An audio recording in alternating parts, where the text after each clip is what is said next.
যাদের মাছ মাংস খেতে খেতে একঘেয়েমি লেগে গেছে, আজকের রেসিপি তাদের জন্য। এমন একটি ভর্তা রেসিপি হলে এক প্লেট ভাত তো অনায়াসে খেয়ে নেওয়া যায়, সাথে আরও ভাত খেতে ইচ্ছে করবে। এমন একটি ভর্তা রেসিপি আজকে আপনাদের সাথে শেয়ার করব। চ্যালেঞ্জ করে বলছি, কারণ আমরা এই ভর্তাটা বানিয়ে খেয়েছি, তাই বলছি। চলুন শুরু করা যাক এমন একটি ভর্তা রেসিপি, আর খুবই সহজ এবং মজাদার। আসসালামু আলাইকুম, চলে আসলাম দারুণ একটি ভর্তা রেসিপি নিয়ে। তাও আবার শুটকি, বাঁশপাতা শুটকি, ডাঁটা পাতা দিয়ে ভর্তা রেসিপি। তো এখানে আমি বড় বড় দুইটা সাইজের বাঁশপাতা শুটকি নিয়েছি। এটা চেপা শুটকি। কিছু মরিচ, লাল এবং সবুজ, ইচ্ছে করে লাল সবুজ নিয়েছি মিক্সড করে। কিছু ডাঁটা পাতা নিয়েছি, বড় সাইজের একটি পেঁয়াজ নিয়েছি, আর বড় একটি রসুন নিয়েছি, সেটাকে ছিলে নিয়েছি। তো দেখতেই পাচ্ছেন, সাথে কিন্তু লবণও নিয়েছি স্বাদ মতো। চলে যাব রান্নাঘরে। সামান্য সরিষার তেল দিয়ে প্রথমে রসুন আর কাঁচামরিচগুলি ভেজে নিব। চেষ্টা করবেন কাঁচামরিচগুলি একটু ভেঙে দেওয়ার জন্য, তা না হলে কিন্তু কাঁচামরিচগুলি কিন্তু ঠাস ঠুস করে ফুটে ওঠে, শরীরে হয়তো বা লাগতে পারে। তো যাই হোক, আমি ভালো মতো রসুন আর কাঁচামরিচ ভেজে নিয়ে এখন দিয়ে দিলাম বড় সাইজের একটি পেঁয়াজ।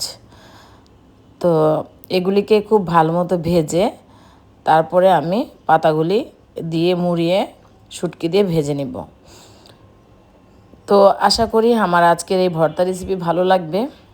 প্রথমেই বলে নেই, কারণ দেখা যায় অনেকে পুরো ভিডিওটা দেখে না। তো আমার যারা বন্ধুরা আছেন, অনুরোধ করছি আমার ভিডিও এবং আমার প্রত্যেকটা আপুর ভিডিও যারাই দেখেন না কেন, ফুল ভিডিও দেখবেন। আমি সবার ভিডিও ফুল ওয়াচ করি। তো আমার ভিডিও ফুল ওয়াচ করে না, সেটা আমি বুঝতে পারি, কারণ ওয়াচ টাইম আসলে বোঝা যায় যে আসলে সবাই করে না, হয়তো বা হাতে গোনা দুই একজন ছাড়া, দুই চারজন ছাড়া।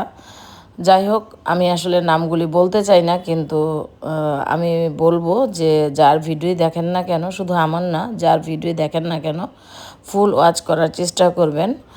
সৎভাবে কাজ করবেন, ইনশাল্লাহ সামনের দিক এগিয়ে যেতে পারবেন। যাই হোক, কথা না বাড়িয়ে চলে যাই মূল রেসিপিতে। তো এখন আমি বাঁশপাতাটাকে কীভাবে দিচ্ছি পাতা দিয়ে, সেটাই আপনাদের সাথে শেয়ার করছি। এভাবে মুড়িয়ে আমি উল্টিয়ে পাল্টিয়ে ভেজে নিব। খুব ভালো মতো ভেজে নিতে হবে, যে শুটকির যে একটা স্মেল, কাঁচা স্মেল থাকে, সেটা আসবে না। তো আমি কিন্তু খুব ভালো মতো ভেজে নিয়েছি। আজকে আমি ভর্তা রেসিপিটা করব শিলপাটায়। আর এই রেসিপিটা আমি আমার ভাতিজি হাবিবার জন্য ডেডিকেট করছি, কারণ আমার ভাতিজি আমার অনেক কিছুই আমার কাছ থেকে শিখতে চায় বা রেসিপি বানাতে চায়। তো ছোট ছোট রেসিপিগুলি যেগুলি ঘরে থাকে সেগুলি দিয়ে আমি আমার রেসিপিগুলি তৈরি করি, যেন ও শিখতে পারে, যেহেতু ওর নতুন বিয়ে হয়েছে। যাই হোক, আমি কিন্তু কাঁচামরিচগুলি আগে নিয়েছি, সাথে কিন্তু লবণটা দিয়েছি, কারণ লবণটা সাথে দিলে কাঁচামরিচ বলেন, শুকনো মরিচ বলেন, বাটতে কিন্তু সুবিধা হয়, দ্রুত বাটা হয়ে যায় আর কি। তো আমার বাম হাতে একটু প্রবলেম, আমি বাটাবাটি তেমন একটা করি না। তো দেখতে পাচ্ছেন আমি পুতাটা কিভাবে ধরেছি, কারণ বাম হাতে বেশি প্রেশার দিতে পারি না আমি। যাই হোক, অনেক কষ্ট হয়েছে, আর কষ্ট করে কোনো কিছু তৈরি করলে সেটার স্বাদ কিন্তু দ্বিগুণ বেড়ে যায়, এটা আমরা সবাই কম বেশি জানি। তো আমি আমার সিঙ্কের উপরে পাটাটা নিয়ে বানাতে শুরু করে দিয়েছি। তো ভালো মতো বেটে নিয়েছি মরিচগুলি। এখন কিন্তু আমি ফ্রাই প্যান থেকে শুটকিগুলি নিয়ে নিচ্ছি। আর দেখতে পাচ্ছেন ভিতরে যে একটা বড় কাঁটা থাকে, ওইটাকে আমি ফেলে দিচ্ছি, আর ছোটো কাঁটাগুলি এমনি মিশে যাবে, খুব মিহি করে বেটে নিলে মিশে যাবে। যাই হোক, আমার আজকের ভর্তা রেসিপি আমি 100% গ্যারান্টি দিয়ে বলছি, হুবহুব আমার মতো যদি বানান এইভাবে ভর্তাটা, দেখবেন যে আমি কিন্তু এক প্লেটের জায়গায় 2 প্লেট ভাত খেয়ে ফেলেছি।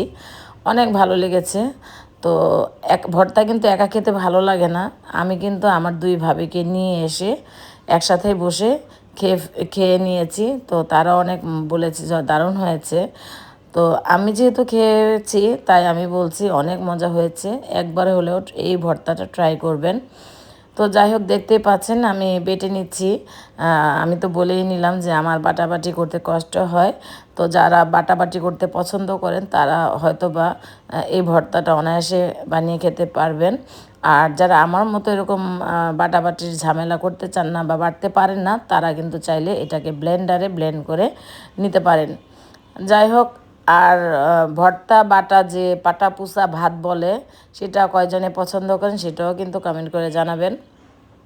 তো আমি যখন ভর্তাটা বানাচ্ছি, এত প্রচণ্ড গরম ছিল, তারপরে কিন্তু আমি বানাচ্ছি। আমার ভালো লাগতেছিল যে কখন এই ভর্তাটা দিয়ে আমি ভাত খাবো। তো যাই হোক, অনেক মজা হয়েছিল। তো এখন আমি পেঁয়াজ রসুনগুলি দিয়ে দিলাম, রসুনগুলি মিহি করে ফেলবো আর পেঁয়াজগুলি একটু আধা বাটা থাকবে আর কি। তো যাই হোক, আমার এই ভর্তা রেসিপি আপনাদের কাছে কেমন লেগেছে অবশ্যই কমেন্ট করে জানাবেন। যারা এখনও পর্যন্ত চ্যানেলটি সাবস্ক্রাইব করেননি, অনুরোধ করছি সাবস্ক্রাইব করে পাশে থাকবেন আর বেল বাটনটি অন করে দিবেন। নতুন নতুন ভিডিও রেসিপি পেয়ে যাবেন আমি ছাড়া মাত্রই। তো যেটা বলতে নিয়েছিলাম যে আপনারা সবাই সৎভাবে কাজ করে যান, সামনের দিকে সবাই এগিয়ে যাবেন। অনেকে আমাকে কমেন্ট করে ভিডিও না দেখে, বা আমি দিয়েছি রেসিপি আমাকে বলে আমার ব্লগটা সুন্দর হয়েছে, আমি দিয়েছি ব্লগ আমাকে বলে আমার রেসিপিটা সুন্দর হয়েছে। তাদের উদ্দেশ্যে বলতেছি যে অ্যাটলিস্ট টাইটেলটা পড়বেন, যে আমি টাইটেলে কী বলেছি। আমি কি বলেছি যে আমি আজকে বিরিয়ানি রান্না করছি, বা আমি আজকে ঘুরতে গিয়েছি, এরকম কিছু যদি বলে থাকি, তাহলে সেই টাইটেল দেখে অ্যাটলিস্ট আমাকে কমেন্ট করবেন। টাইটেল না দেখে কমেন্ট করবেন না যে আমার রেসিপিটা আজকে দারুণ হয়েছে বা আমার ব্লগটি আজকে দারুণ হয়েছে। এই ধরনের রেসিপি মানে আমাকে কমেন্ট করবেন না। নেক্সট টাইমে আমি কিন্তু আপনাদের এই কমেন্টগুলি কমিউনিটিতে পোস্ট করে দেব, কারণ আমরা কষ্ট করে ভিডিওগুলি বানাই। আমি যেমন আমার এখন হাতে কিন্তু বাম হাতে প্রবলেম, যেহেতু ভর্তাটা বানাচ্ছি ভাবলাম আমি কিন্তু চাইলে ব্লেন্ডারে ব্লেন্ড করে নিতাম। তো আমি চিন্তা করলাম যে না, সবার ঘরে হয়তো ব্লেন্ডার থাকে না, বা ব্লেন্ডারে কিন্তু সবসময় ভালো লাগে না। তো কষ্ট করে এই ভর্তাটা বানাচ্ছি, আমার কাছে অনেক কষ্ট হয়েছে। জানি না এরকম কষ্ট আমার মতো হয় কি না। তো যখন কষ্ট হয়েছে তাই বলতেছি, আমি কিন্তু ঘামতেছি আর এই ভর্তাটা বানাচ্ছিলাম। তো অনুরোধ করছি, আমাদের কষ্ট, এই যে আমরা যে কাজ করি ঘেমে যাই, এই ঘামের যে একটা ফোঁটা নিচে পড়ে, সেটার মূল্য আপনারা দেওয়ার চেষ্টা করবেন।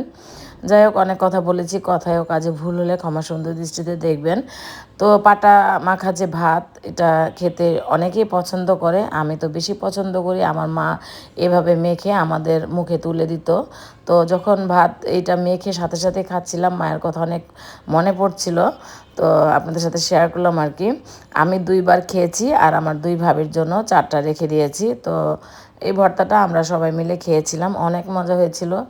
আমি আবারও বলছি, এইভাবে আমার মতো সেম টু সেম একবার বানিয়ে খাবেন। যদি মজা না হয় তখন বলবেন যে না, আমি হয়তো বা ভুল কথা বলেছি।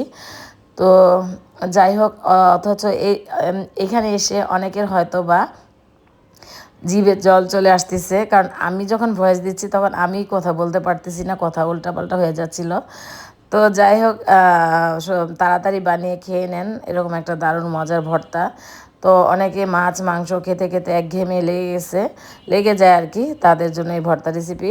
আর নতুন যারা আছে রাঁধুনি, আমার আপু ভাইয়ারা হয়তো বা ভর্তা বানাতে পারে না, খেতেও পারে না, তাদের জন্য আজকের রেসিপি।